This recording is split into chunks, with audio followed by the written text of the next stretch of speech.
Last time मैंने आपको एक वेब रिसोर्स दिखाया था और उस वेब रिसोर्स के अंदर एबिलिटी थी कि हम प्रोटीन स्ट्रक्चर्स को वेबसाइट के अंदर ही विजुअलाइज कर सकें। आज we are going to build on that. हम लोग एक टूल को इस्तेमाल करेंगे, उस टूल की सारी मैं आपको अंडरस्टैंडिंग दूंगा आज कि उस टूल को किस तरीके से हैंडल करना है। And what we will be doing is कि we will be gradually going through some of the things within that tool. So what we're going to do is we are going to start off, and the first thing I would like to do is to cover last time's important points. So last time हमने basically क्या किया था, हमने ये देखा था कि protein structures कहाँ से आते हैं, जिसमें हमने देखा था कि डीएनए से एमआरएनए बना, एमआरएनए को राइबोसोम में प्रोसेस किया गया, राइबोसोम की प्रोसेसिंग के बाद उसका प्राइमरी स्ट्रक्चर बना, और उसके बाद हमने वो कुछ हाइपोथेसिस डिस्कस किए थे कि what are the possible ways in which protein structures can take up their final shape. उसके अंदर हमने ये बात की थी कि सेकेंडरी स्ट्रक्चर्स में उनकी कौन सी फोर्सेस होती हैं जो कि सेकेंडरी स्ट्रक्चर्स को बनाती हैं, and then we went from there to the tertiary structures, and then I told you कि जब मल्टीपल प्रोटीन स्ट्रक्चर्स इकट्ठे हो जाते हैं दैट्स कॉल्ड क्वाटरनरी स्ट्रक्चर्स। और क्वाटरनरी स्ट्रक्चर्स के बाद हमने ये देखा था कि स्ट्रक्चर्स का एक्सपेरिमेंटली इसको सॉल्व करने के क्या तरीका है। उस वक्त मैंने आपको ये दिखाया था कि जो मोस्ट पॉपुलर सोर्सेज हैं जिनके थ्रू प्रोटीन स्ट्रक्चर्स डिटरमिन किए जाते हैं वो एक्सरे हैं और एनएमआर है।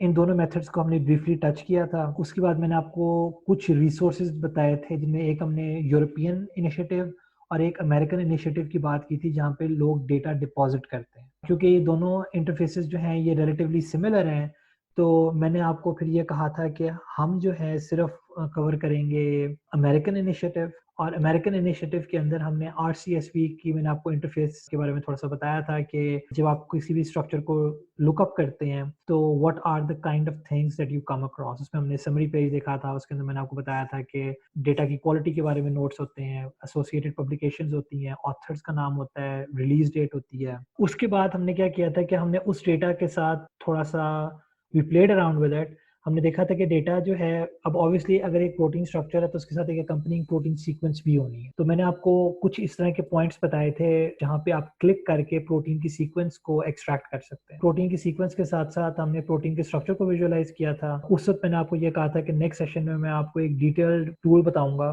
जो कि हमें प्रोटीन स्ट्रक्चर्स को अपने कंप्यूटर पे एक्सेस देगा बजाय वेबसाइट पे।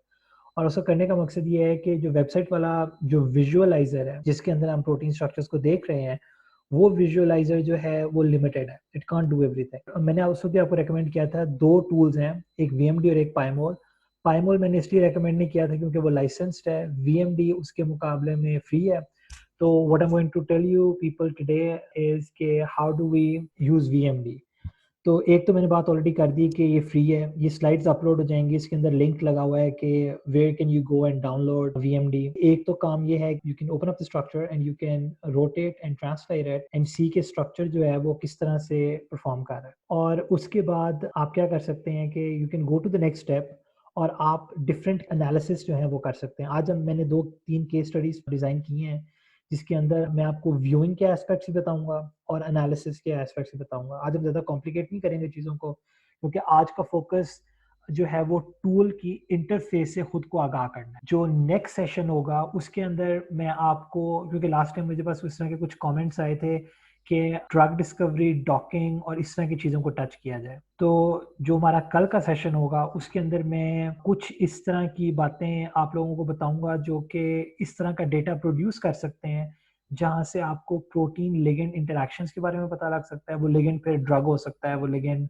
नॉर्मल प्रोटीन का, अगर प्रोटीन एक एंजाइम है तो उसका सबस्ट्रेट हो सकता है, but it will give you an idea कि टूल को इस्तेमाल किस तरीके से करना है। तो सबसे पहले तो ये है कि I want you to familiarise yourselves with the basic interface.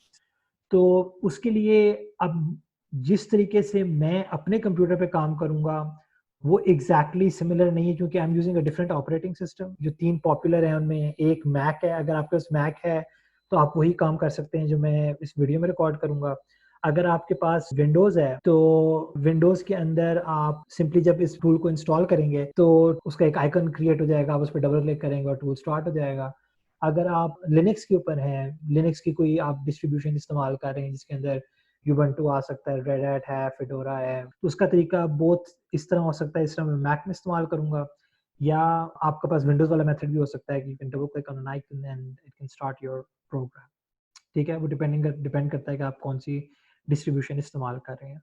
Majority of the time Windows normally वो लोग यूज़ करते हैं जो कि प्रोग्रामिंग सेंटर्ड नहीं होते, और जो लोग प्रोग्रामिंग सेंटर्ड होते हैं वो ज़्यादातर मैक या लिनक्स का इस्तेमाल कर रहे हों। So what I am going to do is I am going to just type vmd in my command line, और उसके बाद क्या होगा कि आपके पास दो विंडोज़ ओपन हो जाएंगी। यही विंडोज़ जो हैं ये जब आप विंडोज़ में काम कर रहे होंगे तभी ये दो विंडोज़ होंगी। एक विंडो जो है वो ग्राफिक्स की विंडो है, it's just called the display window. दूसरी विंडो जो है इसके टाइटल बार में लिखा हुआ है मेन विंडो।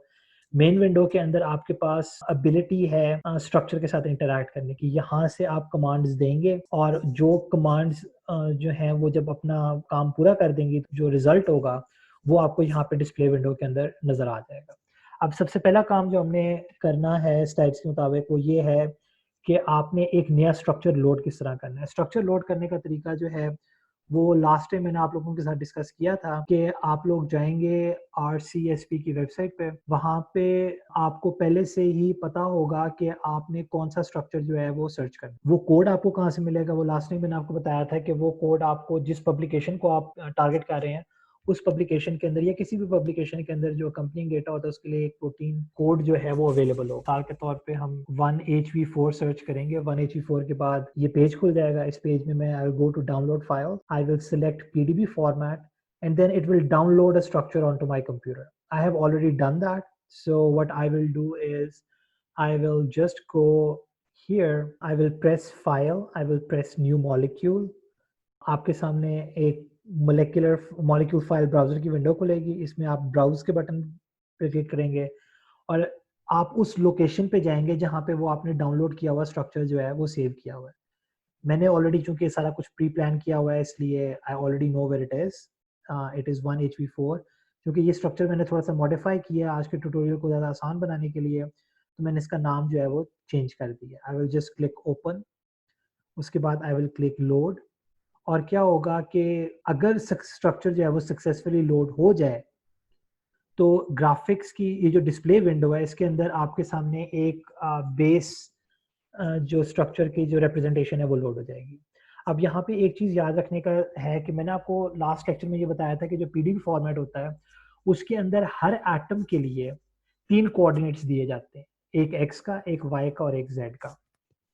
यहाँ पे बॉटम पे आप ये 3 एक्सिस देख रहे हैं। Red axis represents x axis, the blue represents z and the green represents y।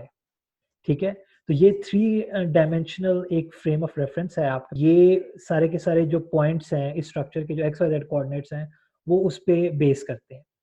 तो इसने PDB फाइल के अंदर से वो कोऑर्डिनेट्स रीड किए और वहाँ पे हर जगह पे एक एक डॉट क्रिएट कर दी। अब यहाँ पे आप देखेंगे कि उन डॉट्स के दरमियान आपको बॉन्ड्स ड्रॉ हुए हुए नजर आ रहे हैं। ये बॉन्ड्स जो ड्रॉ करने की कैपेबिलिटी है ये VMD के सॉफ्टवेयर के अंदर मौजूद है। क्योंकि जो PDB फाइल थी उसके अंदर अक्सर औकात एक्स्ट्रा अगर ऑथर मेहनत करे तो PDB की फाइल के अंदर बॉटम पे ये रिकॉर्ड मौजूद होता है कि बॉन्ड्स को किस तरह से ड्रॉ करना है, लेकिन ये हर दफ़ा मौजूद नहीं होता। तो VMD के अंदर जो बिल्ट इन लाइब्रेरीज हैं वो क्या करती हैं कि वो एटम का नाम देखती हैं। मिसाल के तौर पे मैंने आपको लास्ट टाइम बताया था कि हमने रेजिड्यू के अंदर एटम का नाम यूनिक रखना है। ठीक है, तो जो बैकबोन का कार्बन है वो कार्बन अल्फा जो है वो CA से रिप्रेजेंट होगा। फिर साइड चेन का जो पहला कार्बन है वो CB से रिप्रेजेंट होगा।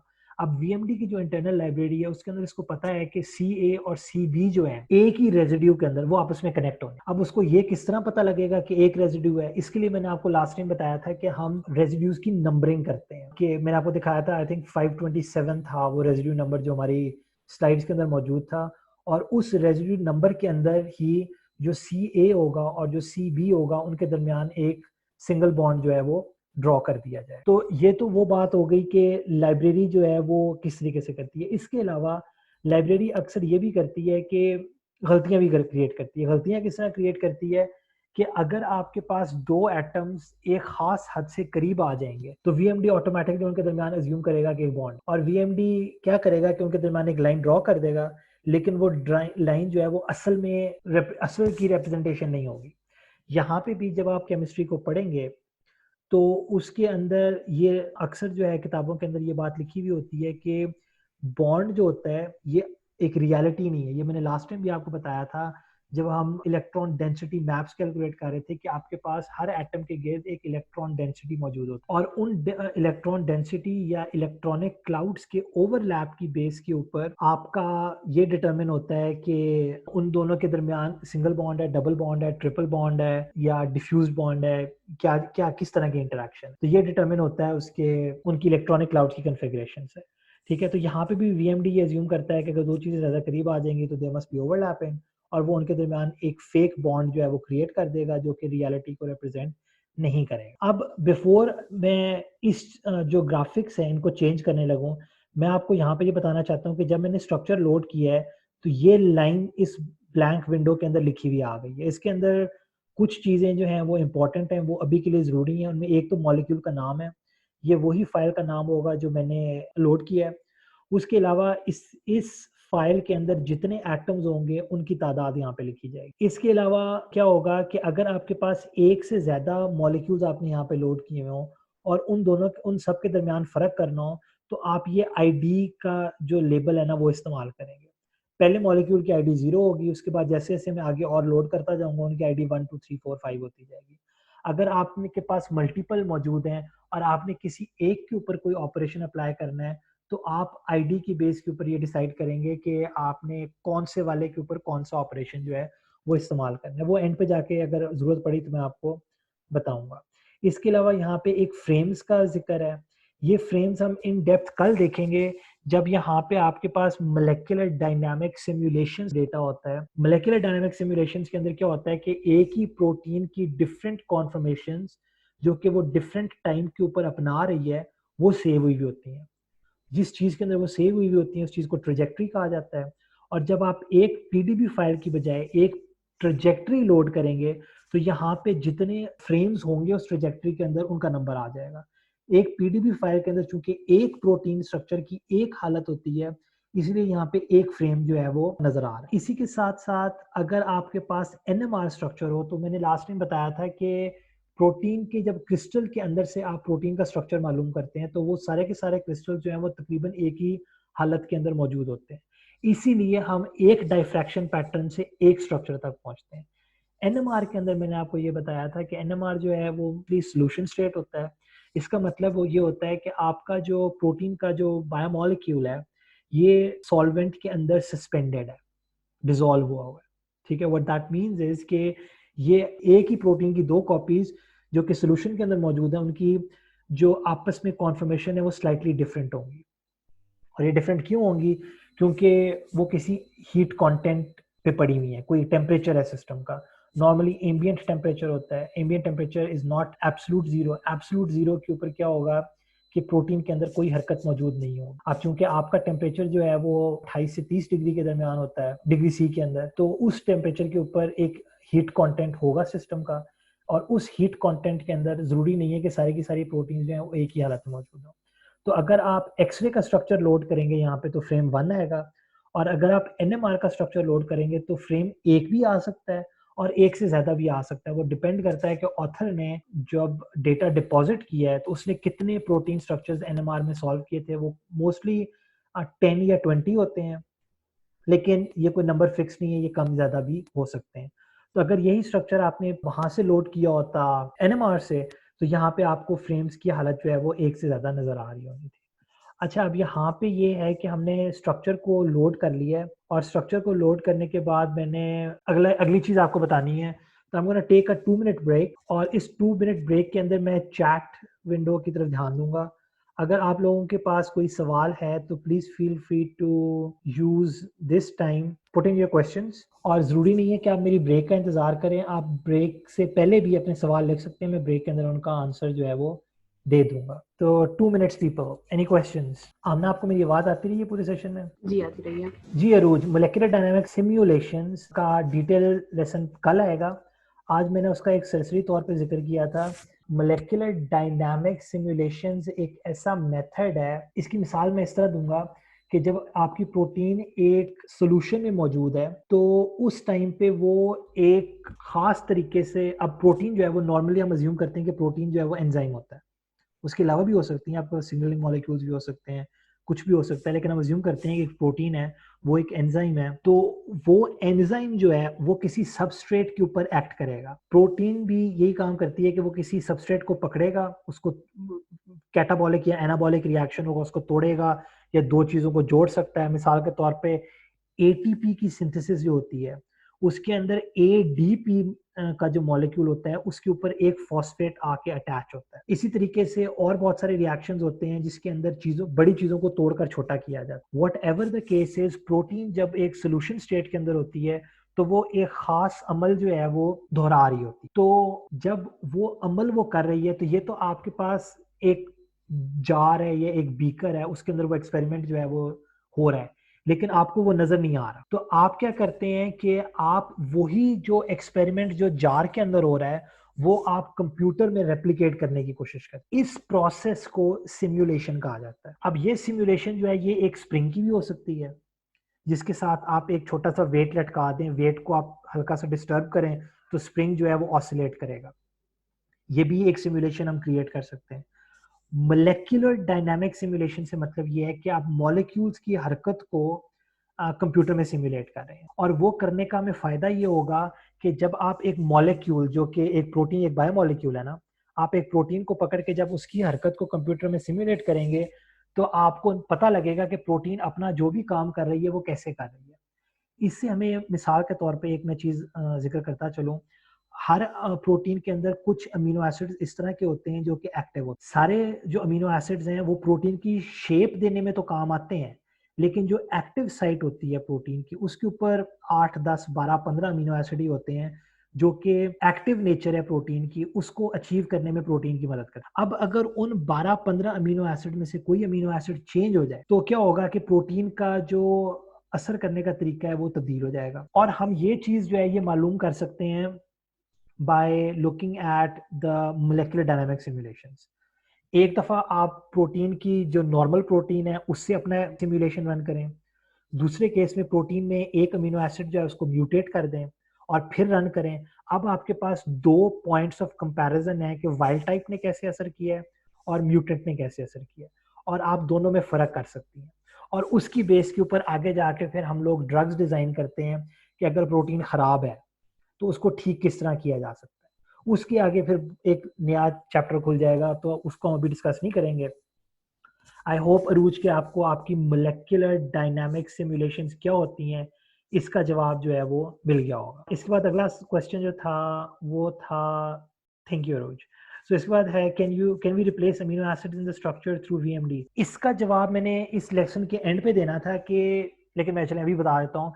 वीएमडी जो है वो एक, आप समझें कि एक शेल है, उस शेल के अंदर बहुत सारे, जिस तरह आप एंड्रॉयड का ऑपरेटिंग सिस्टम इस्तेमाल करते हैं ना, इसी तरह ही आप समझें कि वीएमडी भी एक ऑपरेटिंग सिस्टम टाइप की चीज़ है।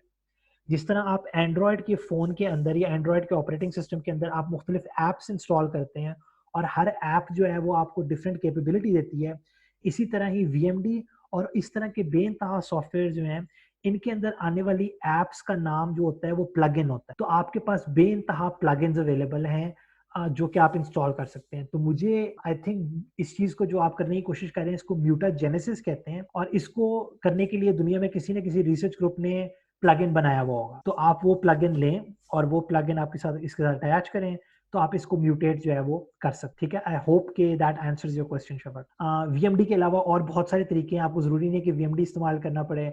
अगर आपने अमीनो एसिड्स को म्यूटेट करना है तो आई वुड रेकमेंड कि आप मॉडलर का इस्तेमाल करें, क्योंकि मॉडलर जो है वो आपको बहुत अच्छे तरीके से म्यूटेशंस जो है वो जनरेट करके देगा। अगला सवाल जो है, can you please explain the numbering of residues once more. तो मैंने ये कहा कि जब एक जीन से, लास्ट में मैंने बताया था कि जब एक जीन से एक प्रोटीन बनती है तो जीन का कोई एक स्टार्टिंग पॉइंट होता है, वहां पे रेजिड्यू नंबर 1 होगा, फिर उससे अगला रेजिड्यू नंबर 2 होगा, फिर उससे अगला रेजिड्यू नंबर 3 होगा, और यूं चलते चलते जितने भी अमीनो एसिड्स उस प्रोटीन के अंदर मौजूद हैं वो 1 से लेके 500 तक। लेट्स सपोज कि अगर आपके पास 500 अमीनो एसिड्स की प्रोटीन है तो उनका नंबरिंग जो है वो 1 से लेके 500 तक होगी। अब होता क्या है कि प्रोटीन स्ट्रक्चर्स को क्रिस्टलाइज करना या उनको एनएमआर के थ्रू मालूम करना आसान काम नहीं है।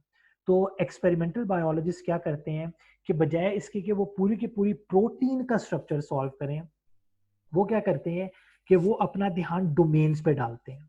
डोमेन्स का जिक्र मैंने पहले नहीं किया था। डोमेन प्रोटीन स्ट्रक्चर के हवाले से डोमेन की डेफिनेशन ये है कि अगर प्रोटीन का बाकी सारा कुछ तब्दील हो जाए सिवाय डोमेन के, तो प्रोटीन की वो डोमेन वापस अपनी वही हालत इख्तियार कर सकती है इंडिपेंडेंट के उसके आसपास क्या है। अब मिसाल के तौर पे अगर आपके पास अमीनो एसिड 1 से लेके 500 तक है, उसमें से 70 से लेके 80 तक और 140 से लेके 200 तक, ये 2 रीजन्स हैं जो आपस में कंबाइन होके एक डोमेन बना रहे हैं।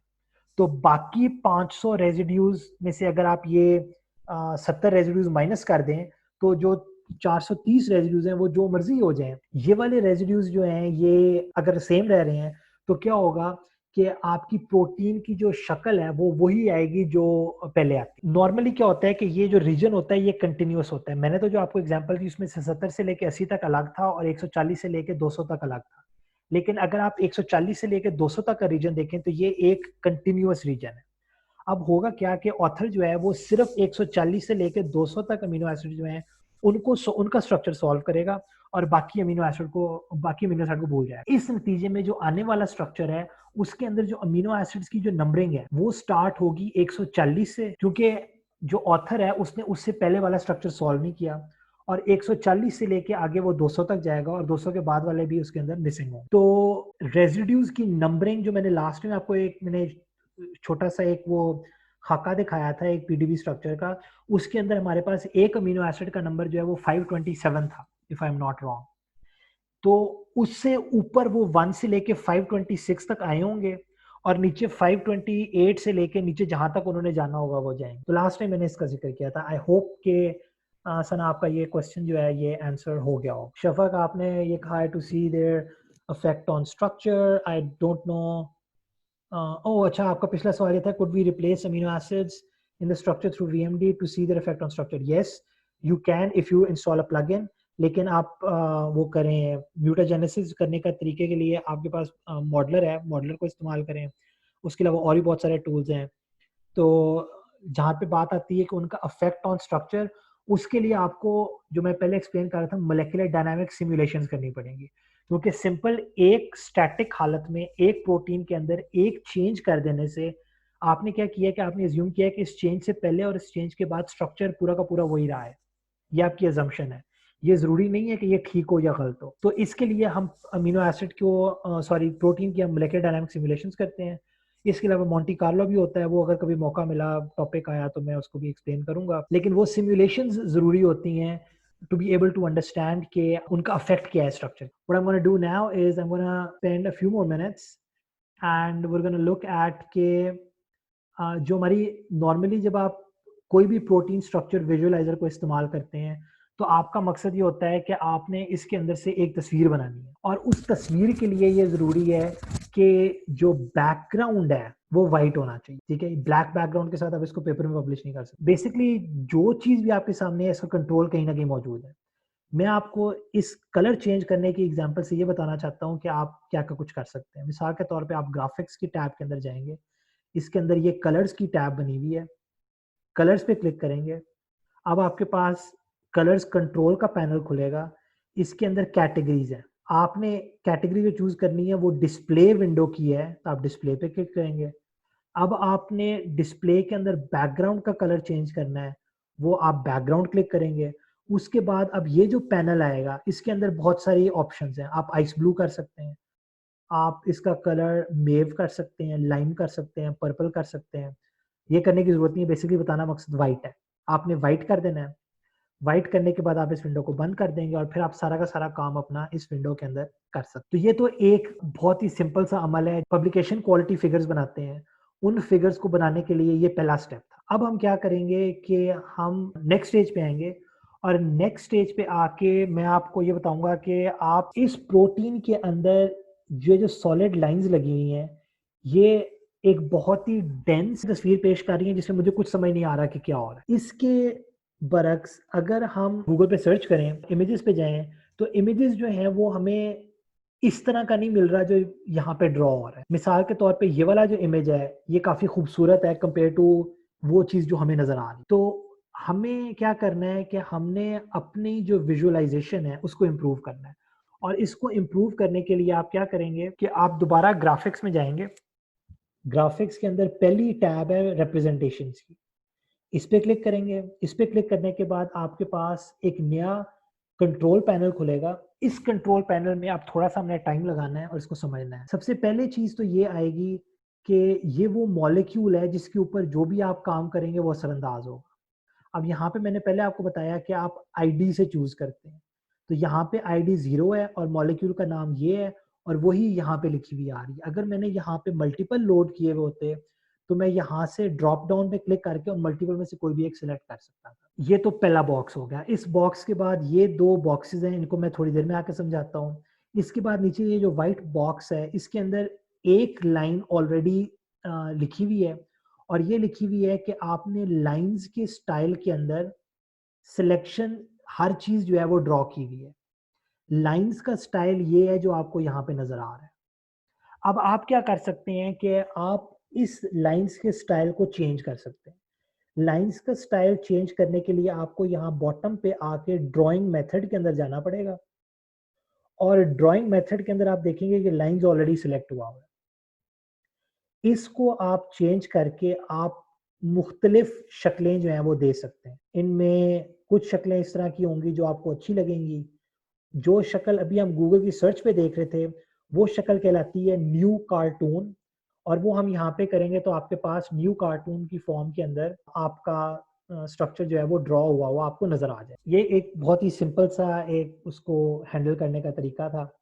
अब होगा क्या कि न्यू कार्टून की जो ड्राइंग मेथड है ये सिर्फ सूटेबल है प्रोटीन स्ट्रक्चर्स के लिए और डीएनए या आरएनए के लिए। बताने का मकसद ये है कि आप यहाँ हर मेथड को हर चीज पे अप्लाई नहीं कर सकते। मिसाल के तौर पे अगर मैं यहाँ पे बॉन्ड्स सिलेक्ट करता हूँ तो आपके पास इस तरीके से नजर आएगा, क्योंकि ये स्ट्रक्चर मैंने आपको पहले ही बताया था कि स्ट्रक्चर हीमोग्लोबिन का स्ट्रक्चर था।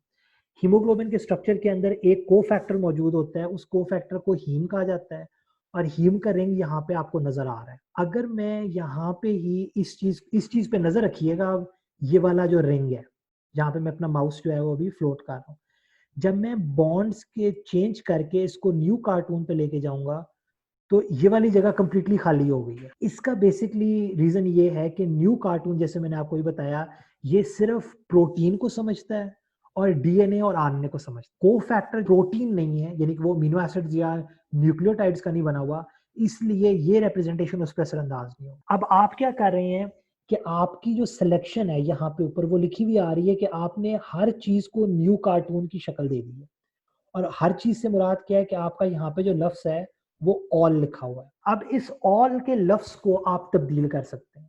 आप ये कह सकते हैं कि भाई मैंने न्यू कार्टून सिर्फ प्रोटीन पे अप्लाई करना है और बाकी चीजों को मैंने लाइंस की मिसाल के तौर पे फॉर्म में देखना है।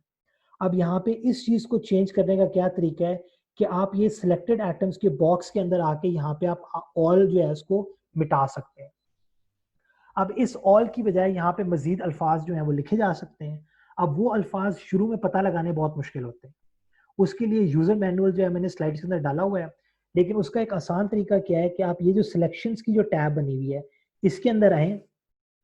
इसके अंदर आने के बाद आपको क्या होगा कि सिंगल वर्ड्स जो हैं उनके नीचे लिखे हुए आ रहे हैं all, none, backbone, side chain, protein. All पहले लिखा हुआ था, अब ऑल की बजाय मैं प्रोटीन चूज कर सकता हूँ। मैं इस पर डबल क्लिक करूंगा तो प्रोटीन यहाँ पे लिखा हुआ आ जाएगा। इस पे अगर मैं एंटर प्रेस कर दूंगा तो यहाँ पे आप देखेंगे कि वो ऑल तब्दील होके प्रोटीन लिखा गया। अब मैं क्या करूंगा, मैंने आपको बताया कि ये दो बटन्स जो हैं इनका मैं इस्तेमाल आपको बाद में बताऊंगा। अब वो टाइम आ गया कि हम इन दो बटन्स को इस्तेमाल करें। अगर आप लोगों में से किसी ने फोटोशॉप कभी इस्तेमाल की हो तो फोटोशॉप और सॉफ्टवेयर जो है वो क्या करते हैं कि वो आपको लेयर्स में काम करने की कैपेबिलिटी देते हैं। आपके पास एक लेयर होती है, उसमें अगर आपने कोई चीज चेंज करनी हो तो आप डायरेक्टली उस लेयर में नहीं करते, आप उसके ऊपर एक नई लेयर क्रिएट करते हैं और उस लेयर में काम करते हैं ताकि अगर कोई गलती हो जाए तो आप सिर्फ उस लेयर को डिलीट करें और नीचे वाला काम आपका सही सलामत जो है वो बचा रहे। इसी तरीके से हम एक नई रिप्रेजेंटेशन क्रिएट करेंगे। जब क्रिएट करेंगे तो वो पिछले की एक कॉपी बना देगा। अब हम क्या कर सकते हैं कि पिछले को एज इट इज रहने दें, नए वाले को सिलेक्ट करें और उसके अंदर हम यहाँ पे जाके लिख सकते हैं नॉट प्रोटीन। नॉट प्रोटीन क्या करेगा कि प्रोटीन के अलावा सारा कुछ सिलेक्ट कर लेगा। जब मैं इधर एंटर प्रेस करूंगा तो आप देखेंगे कि सिलेक्शन के नीचे नॉट प्रोटीन लिखा हुआ आ जाएगा। अब होगा क्या कि जो पहली प्रोटीन वाली सिलेक्शन है उसमें वो सारी चीजें हैं जो कि न्यूक्लिक जो कि अमीनो एसिड से बनी हुई हैं, और नॉट प्रोटीन में वो सारी चीजें आ जाएंगी जो अमीनो एसिड से नहीं बनी हुई। तो अब आप क्या कर सकते हैं कि अब यहाँ पे जाके आप न्यू कार्टून की बजाय वापस ड्रॉ स्टाइल में जाएं और इस सेकंड रो को सिलेक्ट करें, ये ग्रीन हो जाएगी।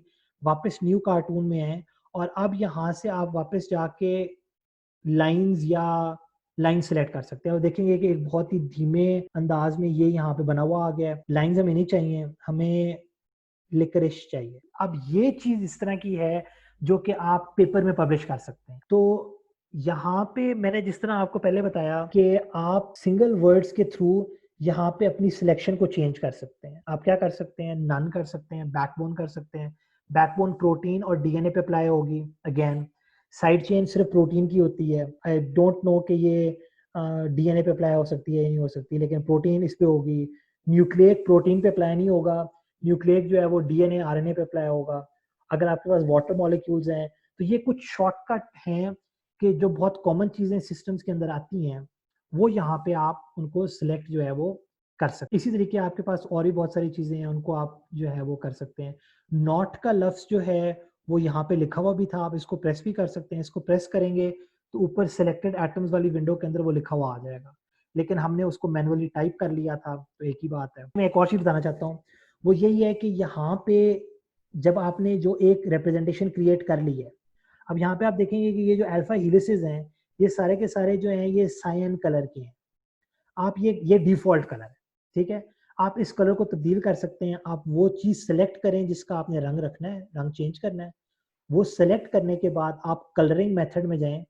कलरिंग मेथड में जाके आप क्या कर सकते हैं कि रेजिड्यू नेम, अगर आप रेजिड्यू नेम के ऊपर करेंगे उसमें सारे एलेनिन का एक रंग हो जाएगा, सारे हिस्टिडीन्स का एक और रंग हो जाएगा, सारे ग्लाइसिन्स का एक रंग हो जाएगा। लेकिन अभी अगर मैं इसको सिलेक्ट करता हूं तो इसने उसका रंग चेंज तो कर दिया है, लेकिन वो पूरा का पूरा रंग एक ही रंग है। उसकी वजह यह है कि जो रेजिड्यू नेम है ये बेसिकली पीडीबी फाइल का वो कॉलम है जो मैंने आपको लास्ट टाइम दिखाया था। उस कॉलम के अंदर जहां अमीनो एसिड्स के नाम चल रहे हैं वहां पे जो हीम का को फैक्टर है उसका भी एक नाम है, और उसका जो 3 लेटर कोड होगा या 4 लेटर कोड होगा वो HEM होगा, और वो मैं आपको भी दिखाता हूँ। ये वो स्ट्रक्चर है। अब इसके अंदर तो इस फाइल के अंदर आपको इतना क्लियर नजर नहीं आ रहा, लेकिन मैं बेसिकली लाइन नंबर 6 का जिक्र कर रहा हूँ। लेकिन एनीवे आपको ये नजर आ रही है, रिकॉर्ड भी हो जाएगा, आप इसको बाद में भी देख सकते हैं।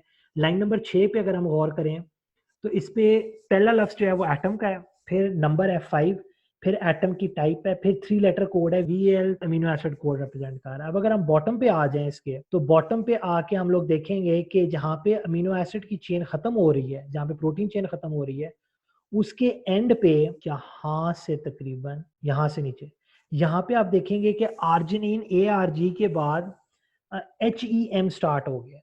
अब यहां से लेके बॉटम तक रेजिड्यू का नंबर 151 ही रहता है। इसका मतलब ये है कि ये जितने भी एटम्स आप देख रहे थे जिनका रंग यहाँ पे ग्रे हो गया था वो सारे के सारे एक ही रेजिड्यू को बिलोंग करते, इसीलिए हमारे पास जो उसका जो रंग था वो सारे का सारा चेंज हुआ और वो ग्रे हो गया। अब अगर मैं यहाँ पे न्यू कार्टून जो प्रोटीन हमने सेलेक्ट की थी उस पे जाके अगर मैं रेज नेम करूंगा तो ये 20 मुख्तलिफ रंगों में आएगी, या एक्चुअली जितने भी अमीनो एसिड्स मौजूद होंगे हर अमीनो एसिड को एक रंग मिल जाएगा। अब मिसाल के तौर पे आप देखेंगे कि ये वाला रंग नीला है और ये वाला भी नीला है, तो इसका मतलब है कि यहाँ पे और यहाँ पे जो अमीनो एसिड्स हैं वो सेम है। ये एक और बात होगी। इसी के साथ साथ मैं ये बताता चलूँ कि रेज नेम की बाद आप रेजिड्यू टाइप पे भी उसको सिलेक्ट कर सकते हैं। टाइप से मुराद क्या है? रेज टाइप से मुराद ये है कि आपके पास न्यूट्रल अमीनो एसिड्स हो सकते हैं, आपके पास एसिडिक हो सकते हैं, आपके पास बेसिक हो सकते हैं। इनका मैंने इलेक्ट्रोस्टैटिक पोटेंशियल जब इलेक्ट्रॉन डेंसिटी में आपको मैंने लास्ट वीक की स्लाइड्स में आपको शो किया था एक सवाल के जवाब में, तो वहां पे मैंने ये बताया था कि जो नेगेटिवली चार्ज रेजिड्यूज होंगे वो रेड शो होंगे और जो पॉजिटिवली चार्ज रेजिड्यूज होंगे वो ब्लू शो होंगे। इसी तरह ही कुछ प्रॉपर्टीज हैं जिनकी बेसिस के ऊपर आपके पास व्हाइट और ग्रीन भी आते हैं। ये मैं आपके ऊपर एक एक्सरसाइज के तौर पे छोड़ता हूँ, जो कि आप जब मैनुअल पढ़ेंगे तो मैनुअल के अंदर आपको ये मजीद वाजे हो जाए, ठीक है। इसी तरह आपके पास रेजिड्यू आईडी भी है। रेजिड्यू आईडी क्या थी? ये आईडी वो आईडी थी जो अमीनो एसिड का नंबर है, जो मैंने लास्ट टाइम आपको बताया कि 527 था, फिर मैंने आपको एग्जांपल दी 140 से 200 तक की। तो इसी तरीके से हर रेजिड्यू अगले वाले रेजिड्यू से मुख्तलिफ रंग पे हो। अब ऑब्वियसली एक टाइम आएगा कि जब रंग एग्जॉस्ट होने शुरू हो जाएंगे तो उसके बाद रंग जो है वो रिपीट होने शुरू हो। इसी तरह आगे चलते हैं, हम चेन की बेस पे इसको सिलेक्ट कर सकते हैं। चेन क्या थी?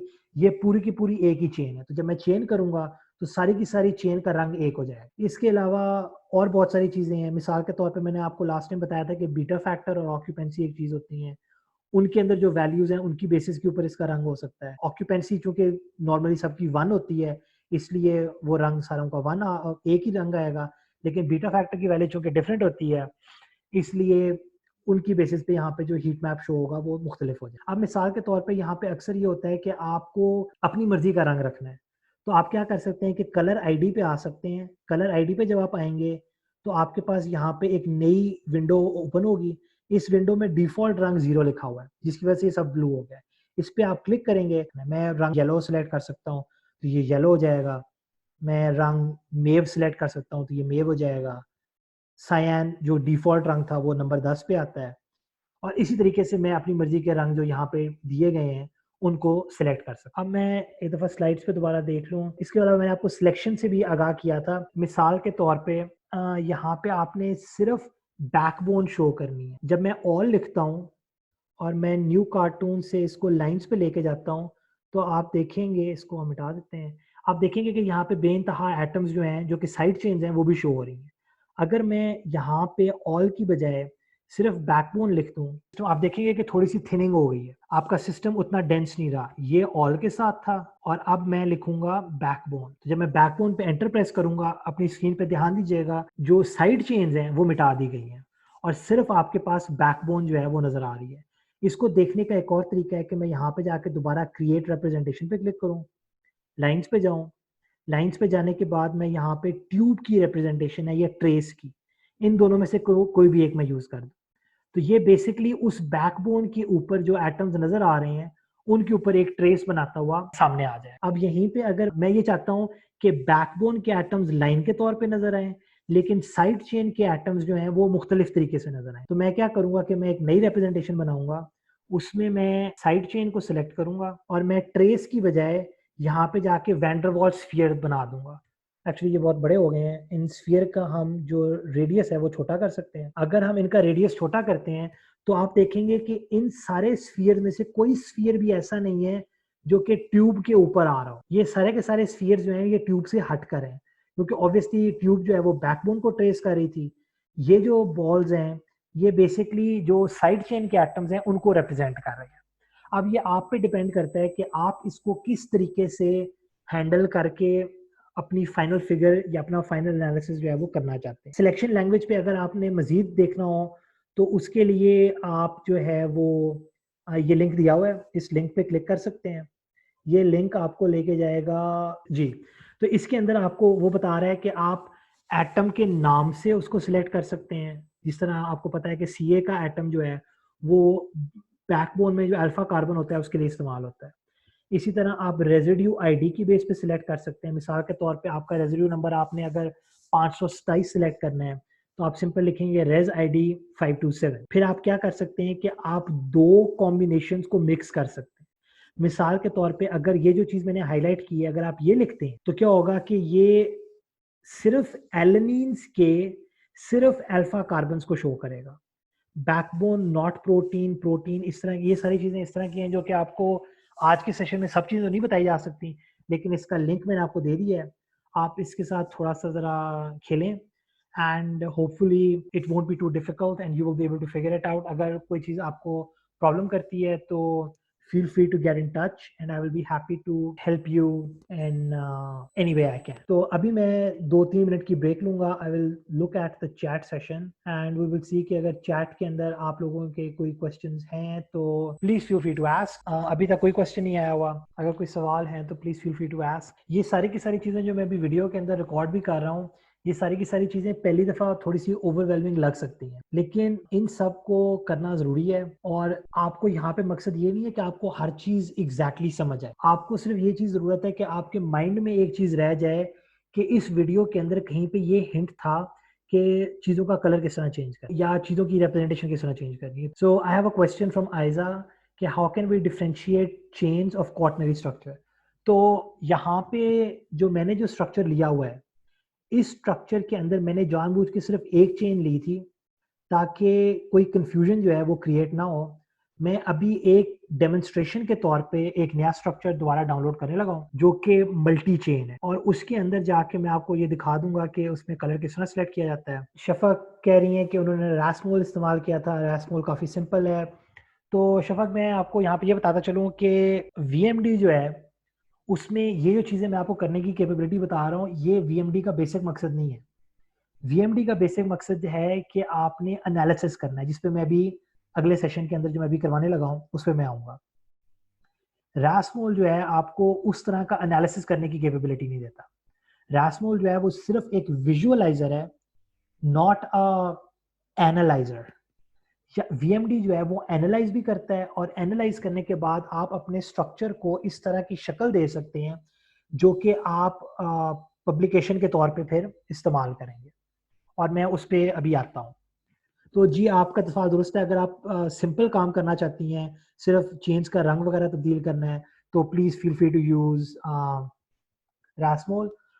लेकिन यहाँ पे ये चीज़ ध्यान में रखें कि कल जो हमने ट्यूटोरियल करना है जिसमें हम लोग डिस्कस करेंगे मोलेकुलर डायनामिक सिमुलेशंस को, तो वो करने के लिए रासमोल सफिशिएंट नहीं होगा. उसके लिए फिर आपको वापस VMD पे ही आना पड़ेगा. तो कुछ काम है जो कि कुछ अच्छे से कर सकते हैं, कुछ और काम है जो कि कहीं और से अच्छे हो सकते हैं. सो एनीवे यहाँ पे बट आप ठीक कह रही हैं कि रासमोल जो है वो कंपैरेटिवली, आई रिमेंबर इट, कि वो कंपैरेटिवली सिंपल है. ठीक है. सो मैंने क्या किया है कि मैंने एक नया स्ट्रक्चर डाउनलोड किया है. I am just gonna turn this of. So meanwhile जितनी देर मैं ये कर रहा हूँ उतनी देर में अगर आप लोगों के पास कोई और सवाल है तो फील फ्री टू आस्क. अगर कोई सजेशन देनी है, आप लोगों की नज़र में कोई इस तरह का टूल हो जो कि ज़्यादा आसान हो, जिस तरह अभी शफक ने बताया, तो प्लीज़ शेयर इट ताकि और लोगों की भी हेल्प हो सके. जी. सो मैंने क्या किया है कि मैंने एक नया स्ट्रक्चर डाउनलोड किया है, and what I am gonna do is कि I am going to open that structure up in this window as well. तो मैंने यहाँ पे ब्राउज किया है नया मॉलिक्यूल जो मैंने डाउनलोड किया है. I am just gonna load that. तो अब आप देखेंगे कि यहाँ पे जब मैंने, क्योंकि जो मैंने पहले जो स्ट्रक्चर आपके लिए स्पेशली प्रोसेस किया था वो इसी 1HV4 की एक चेन थी. तो अब जब मैंने पूरा का पूरा स्ट्रक्चर वो डाउनलोड किया है, तो आप देखेंगे कि वो वाली स्ट्रक्चर जहाँ पे मैं मैनिपुलेट कर रहा था वो एक चेन है जो कि अभी भी आपको डिफरेंट रिप्रेजेंटेशन में नज़र आ रही है, और बाकी सारा कुछ जो है वो इसके इर्द गिर्द है. ये सारी की सारी चेन्स जो हैं ये मुख्तलिफ हैं. तो सवाल ये था कि हम क्वाटरनरी स्ट्रक्चर को किस तरह से विजुअलाइज कर सकते हैं. तो अब ये आपका क्वाटरनरी स्ट्रक्चर आ गया. इस क्वाटरनरी स्ट्रक्चर में जब मैंने लोड किया तो आप यहाँ पे देखेंगे कि अब इसकी आईडी चेंज हो गई है. तो अब इस ब्लॉक के अंदर मैं जो काम भी करूंगा वो इस बड़े स्ट्रक्चर के ऊपर अप्लाई होगा. मजीद टू मेक श्योर मैं अगर वापस जीरो में जाता हूँ और हर लाइन पे मैं डबल क्लिक करता हूँ तो वो वहां से डिसअपियर हो जाएगा, ताकि आपको क्लियर कट ये पता लग सके कि ये काम सिर्फ जो है ये इस नए स्ट्रक्चर पे जो मैंने लोड किया वो हो रहा है. अब ये जो है ये 8 चेन्स का स्ट्रक्चर है, जिसमें 4 चेन्स का एक ग्लोब्यूल आपके पास बॉटम पे बना हुआ है और 4 चेन्स का आपके पास टॉप पे बना हुआ है. अब इनका सवाल ये था कि अगर आपने मल्टीपल चेन्स देखनी हो तो आप किस तरह करेंगे. तो उसके लिए एक तरीका ये है कि मुझे चेन के नाम पता होने चाहिए जो कि पीडीबी फाइल के अंदर लिखे होते हैं. मुझे इनका पता है ABCDEFGH है. तो मैं क्या कर सकता हूँ कि मैं यहाँ पे ऑल की बजाय चेन A लिख सकता हूँ and I can press enter. तो आप देखेंगे कि यहाँ पे चेन A लिखा हुआ आ गया है और बाकी सारा स्ट्रक्चर डिसअपियर हो गया है, सिर्फ चेन A बची हुई रह गई है. अब मैं यहाँ पे जाके क्रिएट रिप्रेजेंटेशन करूंगा, नई रिप्रेजेंटेशन में आऊंगा, यहाँ पे जाके मैं चेन B लिखूंगा, एंटर करूंगा, तो आप देखेंगे कि उसके साथ एक और चेन जो है वो बनी हुई आ गई है. ये पहले नहीं थी ये वाली चेन. अब अगर मैंने इन दोनों को डिफरेंट कलर देना है तो पहले तो मैं इनका स्टाइल चेंज करके न्यू कार्टून पे ले आऊँ। ये चेन बी है आपकी और ये चेन ए है। अब इन दोनों का रंग सेम है, आप इन दोनों का रंग मुख्तलिफ करना चाहती हैं। तो अब चूंकि ये स्ट्रक्चर्स जो हैं ये सेपरेट हो गए हैं, यानी कि ये वाली जो लाइन है इसके अंदर कंप्लीटली चेन ए है और बॉटम वाली लाइन के अंदर कंप्लीटली चेन बी है। इस सूरत हाल में आपने पहली लाइन पे सिलेक्ट करना है नेम, कलर आईडी पे जाएं और एक कलर आईडी सिलेक्ट कर लें रेड। फिर नीचे वाले पे आए, यहाँ पे जाएं, कलर आईडी सिलेक्ट करें और यहाँ पे जाके एक्चुअली बी रेड नहीं करनी, हम अब येलो करेंगे। तो यहाँ पे दोनों की कलर आईडीज जो हैं वो क्योंकि डिफरेंट हमने सिलेक्ट की हैं तो वो हो गई। अब मिसाल के तौर पे अगर आप ये काम नहीं करना चाहते और आप चाहती हैं कि आपका पूरे का पूरा स्ट्रक्चर जो है वो बना हुआ है, आप पूरे के पूरे स्ट्रक्चर के अंदर हमने यहाँ पे कलर आईडी ये रखी हुई। अब मैं कलर आईडी की बजाय अगर मैं यहाँ पे जाके चेन सेलेक्ट कर लूँ तो ये ऑटोमेटिकली हर किसी को एक मुख्तलिफ रंग दे देगा। मैंने आपको बताया था कि इसके अंदर 8 चेन है, तो इसके अंदर मैं तकरीबन 8 रंग देख सकता हूँ। एक ये रंग है, ये रंग है, रेड ब्लू है, येलो है, डर्टी येलो है, ग्रीन और ग्रे है, right. So I can see 8 colours. I hope कि इससे आपके सवाल का आपको जवाब जो है वो मिल गया होगा।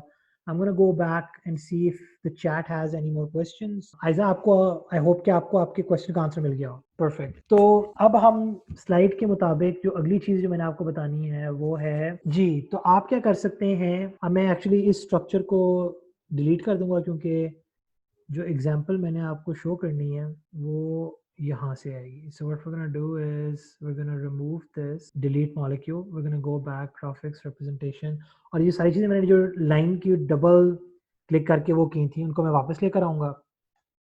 अब हमें इतनी कॉम्प्लेक्स किस्म की सिलेक्शन की जरूरत नहीं है। So I'm gonna delete all of these. I am going to go back down here. I'm gonna type all, create representation, ठीक है, change this to new cartoon, actually just change that to protein, ठीक है। और फिर मैं क्या करूँगा कि मैं रेज नेम हीम की बेस पे अब इसको सिलेक्ट करूँगा and what I am gonna do is I am gonna convert that into licorice और इसका रंग भी जो है वो हम चेंज करके एक्चुअली इसको हम नेम की बेस पे कर देते हैं, ठीक है। सो ये वो पहली स्टेट थी जो कि क्वेश्चन आंसर्स के सेशन से पहले हम जहाँ पे थे। अब आप इमेजिन करें कि ये जो को फैक्टर है ये को फैक्टर ना हो। अक्सर औकात जिस तरह ड्रग डिस्कवरी के मुझे अक्सर सवाल मिल रहे हैं तो उनके अंदर यही चीज़ आ रही थी कि ड्रग को डॉक करना है। तो आप ये एज्यूम कर सकते हैं कि ये ड्रग है जो कि एक प्रोटीन के अंदर डॉक हुआ है। डॉक से मतलब है कि उसने एक जगह पे जाके प्रोटीन के अंदर बाइंडिंग की हुई है। तो आप देखना चाहते हैं कि इस ड्रग के साथ प्रोटीन के कौन से रेजिड्यूज इंटरैक्ट कर रहे हैं। अब ये एक सवाल है। पहली बात तो ये है कि आपने ये चीज चेक करनी है कि क्या ये ड्रग जो है ये प्रोटीन की किसी पॉकेट के अंदर आया हुआ है। तो प्रोटीन की पॉकेट को विजुअलाइज करने के लिए जो पेपर्स के अंदर रिप्रेजेंटेशन यूज होती है तो वो इस तरह से होगी जहाँ पे आपके पास डिफरेंट किस्म के ड्रग्स होंगे और एक प्रोटीन की पॉकेट होगी। अब प्रोटीन की पॉकेट को इस शक्ल में कैसे लेकर आया जा सकता है, ये अब सवाल है। इस सवाल को जवाब देने के लिए हम लोग वापस जाएंगे यहाँ पे और यहाँ पे जाके हम बजाय न्यू स्ट्रक्चर में हम यहाँ पे एक नई रिप्रेजेंटेशन क्रिएट करेंगे और इसको न्यू कार्टून कहने की बजाय हम इसको कहेंगे कि हमें प्रोटीन के ऊपर एक सरफेस ड्रॉ करके दो। इसमें थोड़ा सा टाइम लगेगा और जब प्रोटीन की सरफेस ड्रॉ हो जाएगी तो वो सरफेस जो है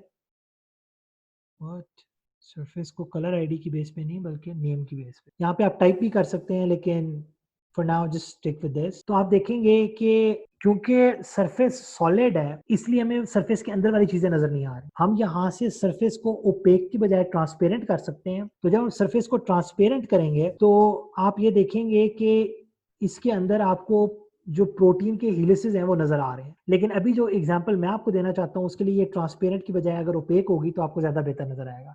अब आप देखेंगे कि प्रोटीन की सरफेस के ऊपर बहुत सारी कैविटीज जो हैं वो मौजूद हैं।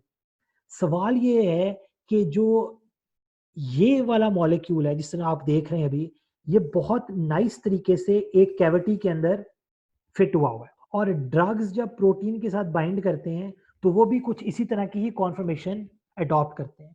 क्योंकि अगर कैविटी जो है वो इस तरह की नहीं होगी कि वो ड्रग को या अपने सबस्ट्रेट को रिटेन कर सके तो होगा क्या कि ड्रग आके कुछ देर के लिए बाइंड करेगा और फिर अनबाइंड कर जाएगा। सो बाइंडिंग पॉकेट की कैविटी का एक इंटरेक्शन डेवलप करना बहुत जरूरी है, नहीं तो जो इंटरेक्शन है वो वीक हो सकती है और उस वीक होने के नतीजे में चीज़ें बाइंड अनबाइंड करती रहेंगी और इतना अच्छा रिजल्ट आपके पास नहीं है। अब मैं क्या करूँगा कि मैं इस सरफेस को बंद कर दूंगा। ये सिर्फ आपको ये दिखाने के लिए थी कि ड्रग जो है वो एक कैविटी, एक पॉकेट के अंदर जो है लिगेंड जो है आपका इस केस में जो हीम का कोफैक्टर है वो सिट कर रहा है।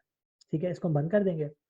अब हम ये देखते हैं, सवाल मैंने ये किया था कि प्रोटीन के कितने रेजिड्यूज जो हैं वो इसके साथ इंटरैक्ट कर रहे हैं। अब इसके लिए हमारे पास एक distance based criteria. Distance based criteria से क्या मतलब है कि मैं ये अज्यूम करूंगा कि अगर कोई भी अमीनो एसिड इस कोफैक्टर के 3 एंगस्ट्रम या 5 एंगस्ट्रम या 10 एंगस्ट्रम के अंदर होगा तो वो मैं अज्यूम करूंगा कि वो उसके साथ इंटरैक्ट कर रहा है। इसके लिए अब यहाँ पे जाके जो सिलेक्शन लैंग्वेज है वो थोड़ी सी कॉम्प्लिकेट हो जाएगी। मैं चाहता क्या हूँ, मैं चाहता हूँ कि प्रोटीन सेलेक्ट करूँ। मैं पहले एक नई रिप्रेजेंटेशन क्रिएट करूंगा, इसको डिलीट कर देंगे और इसको सरफेस से चेंज करके हम लेकर इस पे ले आएंगे। ठीक है, मैं ये चाहता हूँ कि प्रोटीन के एलिमेंट्स सेलेक्ट हों और क्या हो कि वो को फैक्टर के लेट सपोज 5 एंगस्ट्रम के हिस्से के अंदर आते हो। तो मैं क्या करूंगा कि मैं लिखूंगा protein and same residue as within 5 of resname hem. अब जब मैं ये लिखा है मैंने, जो कॉम्प्लेक्स लाइन थी, इसको मैं समझाऊंगा थोड़ी देर में। तो जब मैं इस सिलेक्शन को एक्टिवेट करता हूं तो आप देखेंगे कि जो को फैक्टर है उसके इर्द गिर्द के जो अमीनो एसिड्स हैं वो शो अप हो गए हैं। ठीक है, ये पहले नहीं हो रहे थे। जब मैं इस सिलेक्शन को बंद करूंगा तो ये डिसअपेयर हो जाएंगे। यहाँ पे हमारी अजम्पशन ये है कि जो चीज भी 5 एंगस्ट्रम के अंदर अंदर आती है वो उसके साथ इंटरैक्ट कर रही है। अब आप इसको मजीद अच्छे तरीके से देखने के लिए आप क्या कर सकते हैं कि आप इसको कलर आईडी देकर और इस सबको रेड कर सकते हैं। तो ये रेड वो अमीनो एसिड्स हैं जो कि बाइंडिंग पॉकेट बना रहे हैं। ठीक हो गया।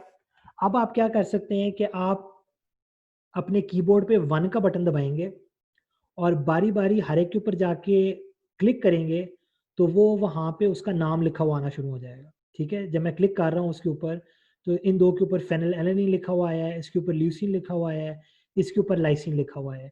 ये जब आप लोग अपने कंप्यूटर में कर रहे होंगे अभी शायद आपको इतना क्लियर कट नजर ना आ रहा हो because of the angles here, but you will be able to see these.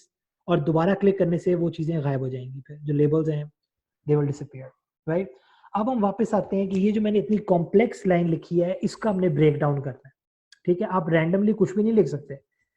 पहला लफ्ज मैंने ये लिखा है कि प्रोटीन हो और उसके रेजिड्यूज हो जो कि 5 एंगस्ट्रम में है ऑफ, मैंने आपको बताया कि ये रेजनेम हीम वो है जो आपकी पीडीबी फाइल के अंदर हीम का जो मॉलिक्यूल है उसका जो 3 लेटर आइडेंटिफायर है वो मैंने लिखा है यहाँ पे। अब आपको कैसे पता लगेगा कि रेज नेम क्या है? एक तरीका तो ये है कि आप पीडीबी फाइल खोल के उसमें से देख लें। दूसरा तरीका ये है कि आप वापस सिलेक्शंस पे जाएं, सिलेक्शंस पे जाके बॉटम पे आके कीवर्ड्स हैं, इन कीवर्ड्स के अंदर जाके आप रेज नेम पे क्लिक करें तो ये आपको आपकी प्रोटीन के अंदर जितने भी यूनिक 3 लेटर कोड्स है ना वो सारे के सारे शो कर देगा। तो आपके पास ये अमीनो एसिड कोड्स हैं और इनके अंदर अल्फाबेटिकली अरेंज्ड HEM लिखा हुआ है।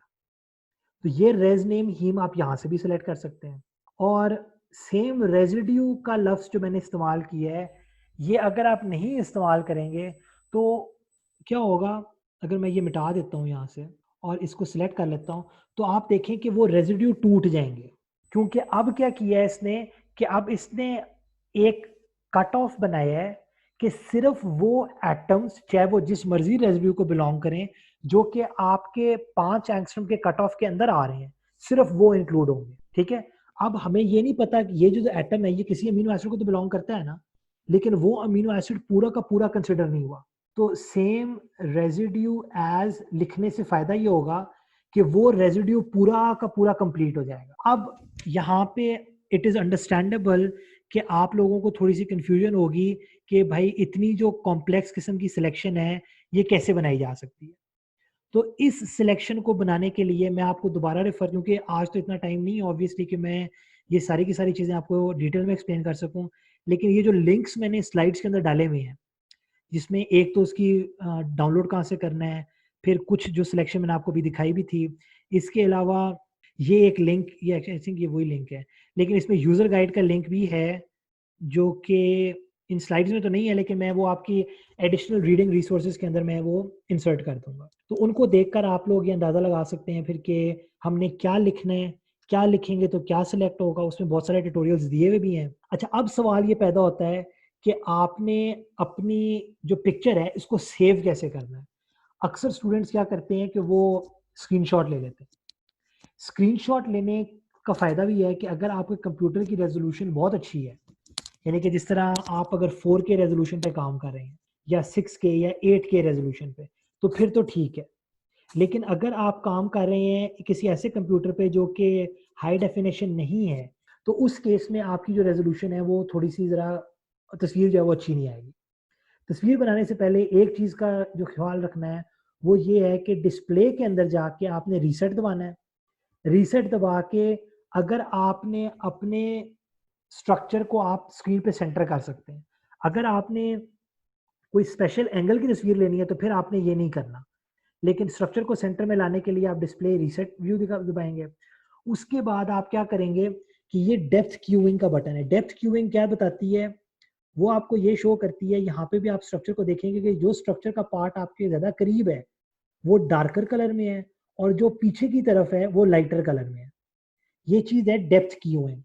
इसको आप बंद कर सकते हैं। अगर मैं इसको अनचेक करूंगा तो आप देखेंगे कि आगे वाला स्ट्रक्चर और पीछे वाला स्ट्रक्चर सब सेम रंग के हो गए हैं। इसके अलावा एक और चीज़ जो होती है वो ये होती है कि ये जो 3 एक्सिस के बने हुए हैं, मुझे ये पसंद नहीं है, तो मैं अक्सर चाहता हूँ कि इसको रिमूव कर दिया जाए।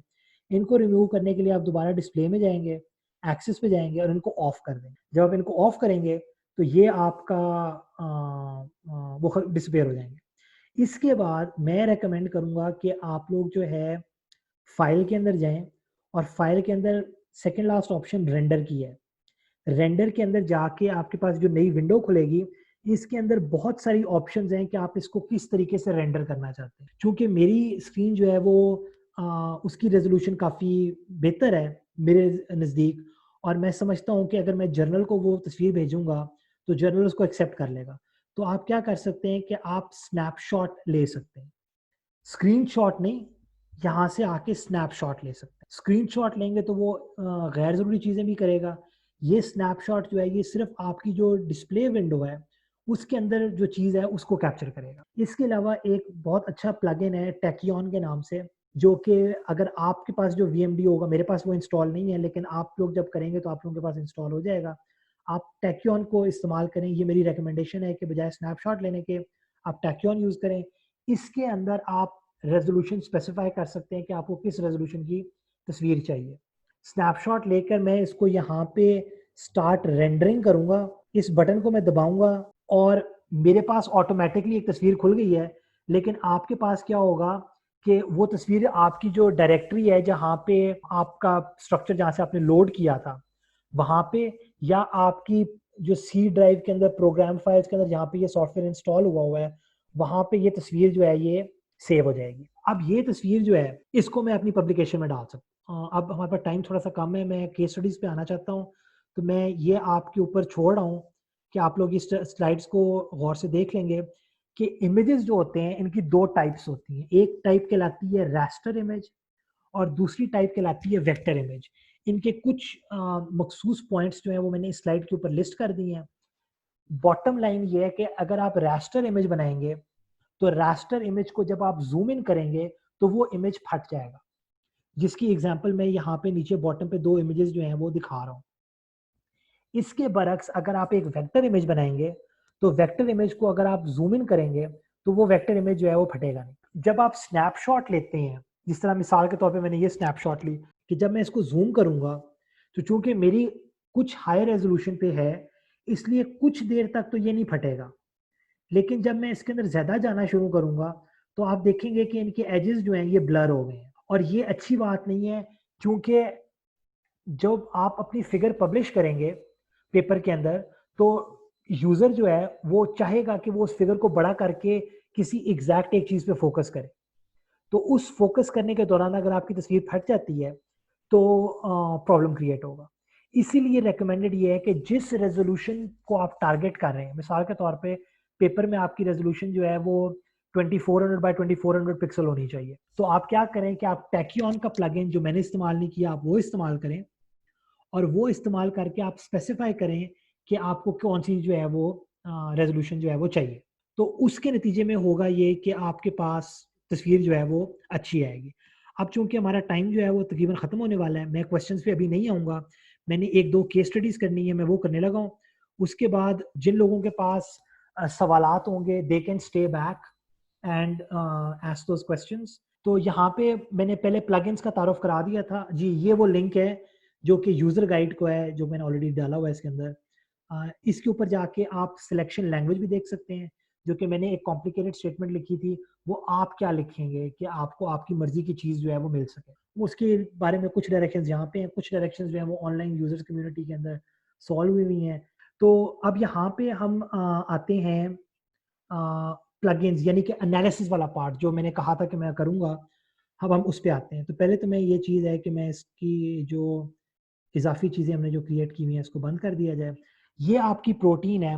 आप देखना चाहते हैं कि इस प्रोटीन का कॉन्टैक्ट मैप कैसा है। अब कॉन्टैक्ट मैप क्या होता है? कॉन्टैक्ट मैप का एक प्लगइन जो है वो यहाँ पे एक्सटेंशंस एनालिसिस और एनालिसिस के अंदर कॉन्टैक्ट मैप, ठीक है।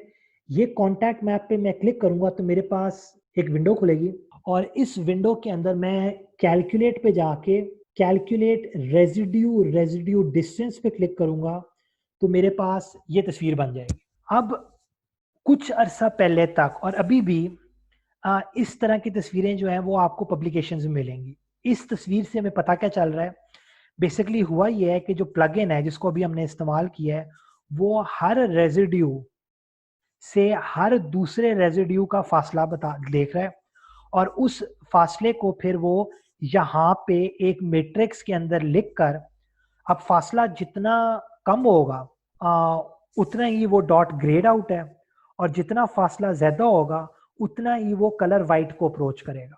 ये ग्रे और वाइट के दरमियान आपका ग्राफ जो है वो रहेगा।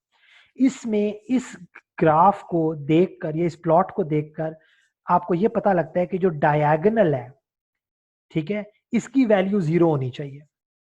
इसकी वैल्यू 0 इसलिए होनी चाहिए कि हर चीज का अपने से फासला हमेशा 0 होता है।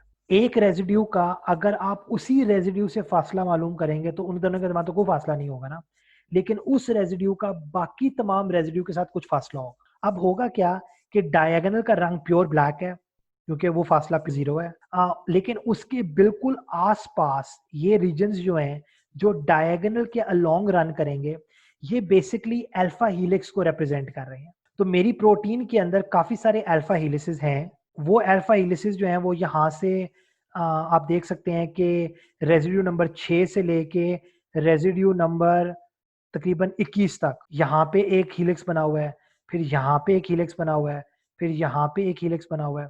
इसके बरक्स बीटा शीट्स जो हैं वो यहाँ पे इन पोर्शंस के अंदर क्रिएट होती हैं। अब इस स्ट्रक्चर के अंदर आप देख रहे हैं कि अल्फा हीलिसेस ज्यादा हैं और बीटा शीट्स हैं ही नहीं।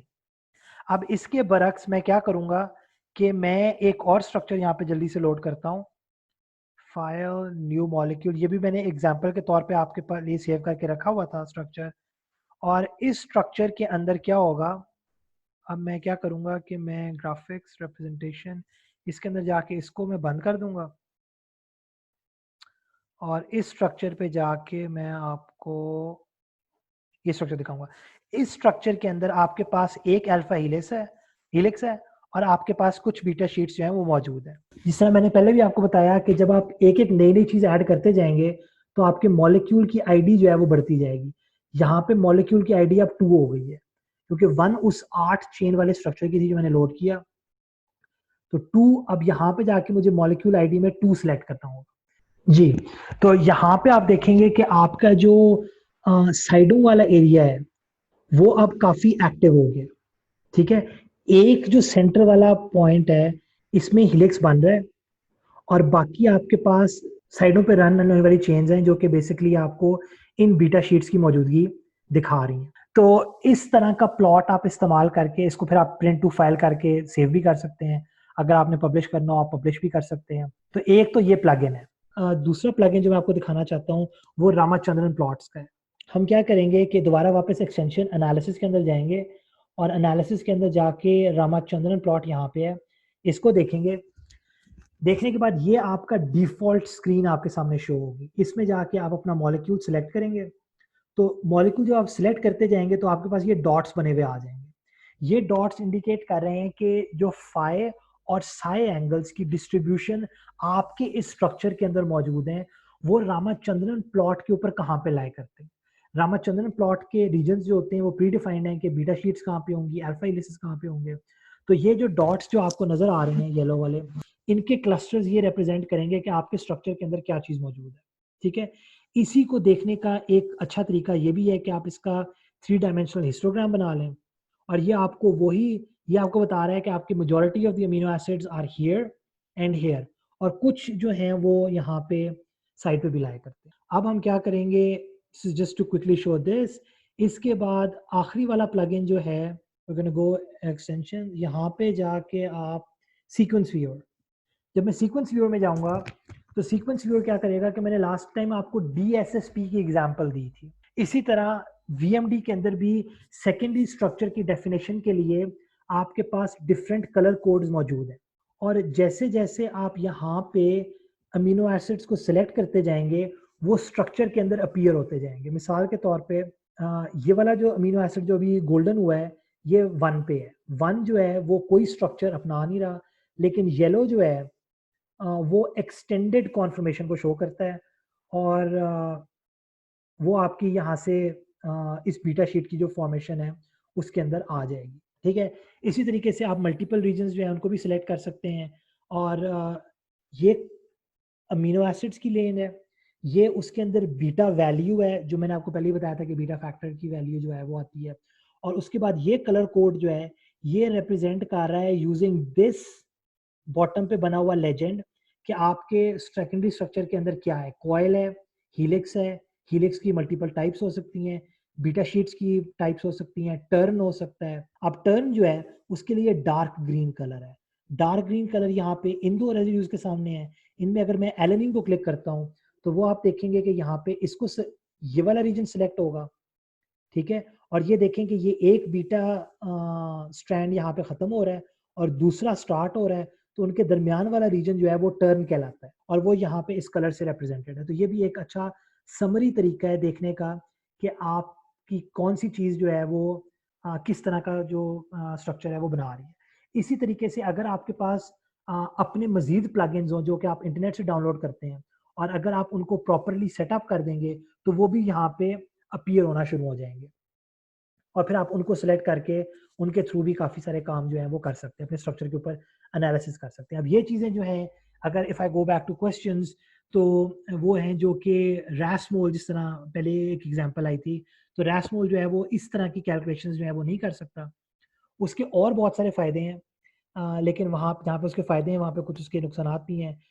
VMD का जो है वो ये है कि VMD थोड़ा सा कॉम्प्लिकेट हो जाता है, लेकिन ये एक काफ़ी पावरफुल टूल है जो कि आपको पब्लिकेशन क्वालिटी फिगर्स भी दे सकता है, और उसके साथ साथ आपको ये कैपेबिलिटी भी देता है कि आप जो है वो अपने स्ट्रक्चर्स के ऊपर किसी किस्म का एनालिसिस जो है वो रन कर सकें। इस पॉइंट के साथ आपका जो आज का सेशन है वो ख़त्म हो रहा है। I am going to stop recording ताकि ये वीडियो जो है इसको प्रोसेस करने में बाद में ज़्यादा मुश्किल ना हो। एंड प्लीज़ फील फ्री कि आप अभी अपने सवालात जो हैं वो पूछना शुरू कर दें चैट के अंदर। अगर आपके पास कोई सवालात नहीं है तो सेशन जो है यहाँ पे ख़त्म हो चुका है, तो please feel free to leave.